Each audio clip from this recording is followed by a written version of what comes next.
can't park there anymore, sir. HOA policy. That's how it started. One bright Tuesday morning. I was halfway through washing my truck, coffee in hand, when a smug little man in a golf cart rolled up, clipboard in his lap like he was the king of the block. His name was Rick Lawson, head of the Maple Grove HOA, and he had that smile. The kind people wear when they think they're doing something important, but really just like bossing others around. "Rick," I said, lowering my hose. "This is my driveway." He looked down at his papers and said, "Not anymore." I laughed. "You're joking, right?" But he wasn't. They'd passed some visual uniformity rule, banning vehicles from being parked overnight on driveways.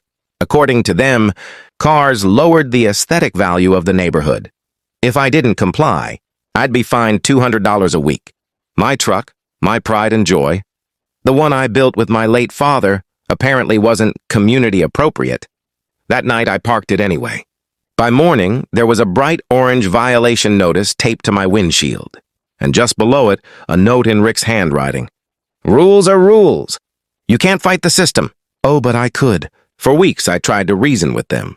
I showed them property maps, city permits, even tried to appeal the fines. But every email, every meeting ended the same way. Rick smirking, the board nodding, and me leaving with another warning. It wasn't about the rules anymore. It was about control.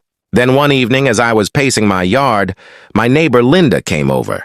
She whispered, "You know, that strip of your driveway, it's actually city property, not HOA land." I froze. "What do you mean?" She handed me a folded map from the county's public access site. And there it was, the narrow, concrete strip that connected my driveway. To the street wasn't technically within HOA boundaries. It was municipal land. An idea sparked. No, a plan. If they wanted to play by the rules, fine. I'd just change the rules. That night I sat at my desk, eyes lit by the computer screen, filing paperwork, calling the city zoning office, and pulling public easement documents. By the time the sun rose, I had a plan that would make the entire HOA choke on their own rule book. They thought they could ban my driveway, but I was about to turn it into a public road, one they'd never have power over again. They thought my plan was a temper tantrum. They'd never seen me like that. Late nights with county, maps spread across my kitchen table, phone calls that ran until dawn. The kind of stubborn focus that comes from having nothing left to lose. But Linda and 3 other neighbors started showing up at my door. "We'll help," she said. "It's ridiculous what they're doing." Her eyes were fierce. Mine were quieter, steeled with something I couldn't name. First, I filed an official request with the city to reclassify that narrow strip as a public access lane. It was boring, tons of forms, signatures, a certain copy of the original municipal easement, and a 10-pound stack of legalese that read like a spell book. I learned how to talk to bureaucrats, calmly, politely, with precise patience. I learned how to find the right person who actually cared. "You can't do this," Rick told me the day I handed him copies of the filings, as if showing him the paper would shame him into seeing the light. "You're making this personal." "It already is personal," I said. "This driveway is where my father taught me to change a tire. This place is my history. You don't get to erase it." The board laughed, then tried to bury me in red tape. They sent threats, fines stacked like bricks, inspectors at odd hours, anonymous complaints to the city. Then something shifted. A reporter from the local paper called after. Linda posted a video showing a volunteer day where we repaved the municipal strip and put up a small sign that read, "Public access, drive slowly." Views exploded.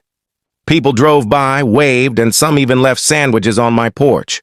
The story painted Rick as the petty antagonist and me as a stubborn guy, defending a memory. I hated the attention, but I also accepted it. We had to win in the court of public opinion, too. At the city hearing, Rick arrived with a binder, the size of a Bible. He spoke about community, aesthetics, and property, values like a priest defending scripture. I spoke about my father, about how he'd scraped together overtime to pay for the concrete in 1999, how he'd taught me to respect neighbors but not to bend to bullies. I told the city council that the easement was public, that the HOA had no jurisdiction over municipal land, and that their rule threatened people who couldn't easily move their cars. Overnight, elderly neighbors, nurses on night shifts, families working long hours, You could see the color drain from Rick's face as the council read the deed aloud. Blank stares turned to murmurs. The council voted to accept the reclassification. We weren't just reclaiming a driveway, we were reclaiming fairness. But this wasn't the end. When the HOA refused to remove the fines they'd levied, I filed for an injunction. I hired a lawyer using crowd-funded donations from the neighbors and even the reporter who'd become a friend. The legal letters made them nervous. The fines were rolled back and the board's grip loosened. On the night the judge signed the order declaring the lane public access, we gathered under the streetlight. Linda hugged me so hard I thought my ribs would crack. A little kid from down the block rang the bell on his bike and squealed. I looked at my truck parked in the driveway, the hood reflecting the street lamp like a small victory. It wasn't just about asphalt. It was about standing up and not letting someone else write your history. Tomorrow, Linda said, raising a styrofoam cup of coffee like a toast. We put in a bench. For your dad. I smiled, and the city's street lamp hummed overhead like a benediction. The HOA could complain, and they did. They stomped and they sued and they tried to make it personal. But every page they turned, every rule they cited, the public deed stared back. The morning after the judgment, my street felt different, lighter somehow. The tension that had strangled every block barbecue, every mailbox chat, every smile between neighbors was just gone. People waved again. Kids rode their bikes past my yard without their parents yanking them back, afraid of some ridiculous HOA citation for sidewalk chalking. Rick, though, he wasn't waving. He stood on the other side of the cul-de-sac, arms crossed, watching as the city crew came by to install the new street sign. Lawson Lane, public access. The irony wasn't lost on anyone. The city had named it after him, a quiet dig from the council.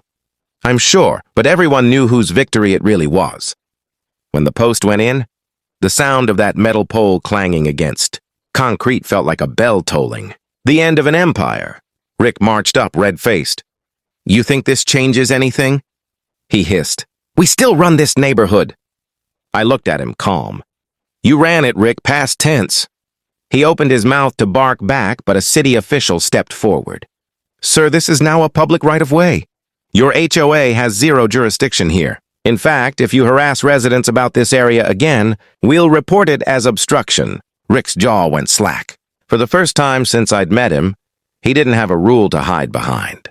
He just turned and walked away, slow, small, and silent. That night, something beautiful happened. Neighbors started pulling up chairs along the edge of the lane. Someone brought a grill. Kids set up lemonade stands. A few folks even painted a small white line across the pavement and wrote in chalk, Freedom Zone. The HOA couldn't say a word. The city owned it now. As we laughed and ate under the warm glow of string lights, I realized something. This wasn't revenge anymore. It was community. Real, raw, imperfect, but free. A week later, a letter arrived in my mailbox. It was from the city council. Mr. Daniels, your efforts have inspired several other residents to challenge overreaching HOA practices. Thank you for standing up for fairness. I didn't need the thank you, but I won't lie, it felt good. Linda came by holding 2 mugs of coffee.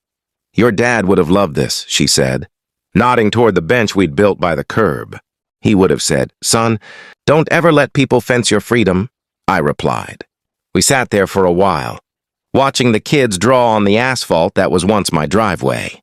The chalk colors mixed under the streetlight, pink, blue, yellow, a mosaic of small rebellions. The HOA eventually dissolved. Too many members quit, too much bad press, too many people who'd finally had enough. Rick sold his house and moved away. As for me, I still live here. The bench is there, my truck's in the drive, and the sign, Lawson Lane, stands tall. Every now and then, someone stops to take a picture. I tell them the story. How a little strip of concrete became a symbol of standing your ground. And at the end, I always say, don't let anyone tell you what you can't do on land you've earned. Stand tall, fight smart, and make your own road if you have to. Because sometimes the best revenge isn't breaking the rules. It's rewriting them.